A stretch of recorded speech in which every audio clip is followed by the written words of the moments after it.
Hi friends, আমি সোমলতা। আমার একটা ছোট্ট বেকারি বিজনেস আছে, নাম হলো দ্য কেক স্টোরিজ। তাই তোমাদের সঙ্গে আরো একটা মিষ্টি কেকের গল্প শেয়ার করতে চলে এলাম। তো এখানে কিন্তু আমি আবারও একটা 1 পাউন্ডের কেকের কাজ করছি। এখানে প্রথমত বলি, আমি এখানে যে কোকো পাউডারটা ইউজ করি, এটা কিন্তু এক ধরনের ডার্ক কোকো পাউডার। অ্যান্ড এটা কিন্তু আমাদের বলতে পারো কম দামি লোকাল কোকো পাউডার কিন্তু নয়, এটা আমি একটু বেশ দামি কোকো পাউডারই ইউজ করি। আর এখানে যে চকো চিপস চকো রাইসগুলো ইউজ করছি, সেটাও কিন্তু একটু বলতে পারো যে ভালো ব্র্যান্ডের ইউজ করি। আর যে চকলেট কম্পাউন্ডটা ইউজ করছি, সেটাও কিন্তু বলতে পারো একটু ভালো ব্র্যান্ডেরই ইউজ করি। আমি লোকাল ব্র্যান্ডগুলো একটু কম ইউজ করি, তার একটাই কারণ যে আমার এই ব্র্যান্ড আমি যেগুলো ইউজ করি তার ফ্লেভারগুলো একটু বেশি ভালো লাগে, বিকজ চকলেটি চকলেটি ভাইবসটা আসে। নাহলে অনেক সময় আমি লোকাল কোকো পাউডার ইউজ করে দেখেছি, অনেক সময় কোকো পাউডারে বালি কিচকিচ হয়, কালার আসে, কিন্তু অ্যাকচুয়ালি চকলেট চকলেট খেতে কিন্তু হয় না। তো দ্যাটস ওয়াই কিন্তু আমি একটু প্রিমিয়াম কোয়ালিটির জিনিস ইউজ করার চেষ্টা করি, যাতে জিনিসটার ফ্লেভারটা প্রপার আসে। অ্যান্ড সেই অনুযায়ী কিন্তু অবভিয়াসলি দামও নেই। এখানে চকলেট কোটিং করার পর বাইরে যে ক্রিমটা লাগিয়েছি, সেটা কিন্তু হালকা ইয়েলো কালার মিক্স করে কিন্তু এই অফ হোয়াইট কালারটা এসছে।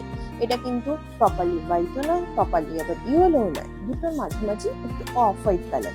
এই কালারটা হালকা জাস্ট মানে 1 ফোঁটারও হাফ ফোঁটা যদি তুমি ইয়েলো কালার মিক্স করো ক্রিমের সঙ্গে, তাহলে কিন্তু এই কালারটা চলে আসবে।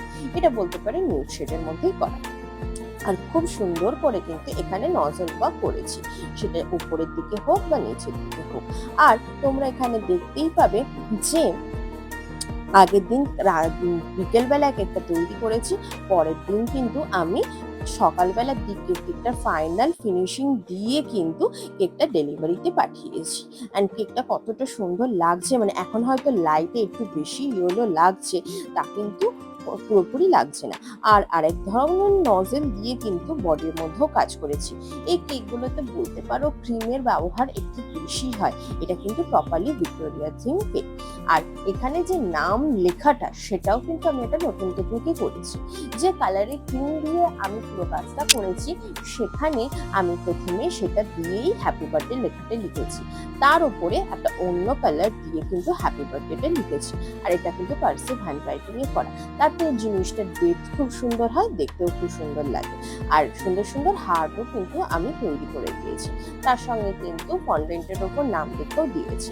এখানে খুব বেশি পালসের ইউজ করিনি, তোমরা সেটা দেখতেই পাবে। তবে কেমন হয়েছে কেকটা অবশ্যই কিন্তু আমাকে কমেন্ট করে জানিও।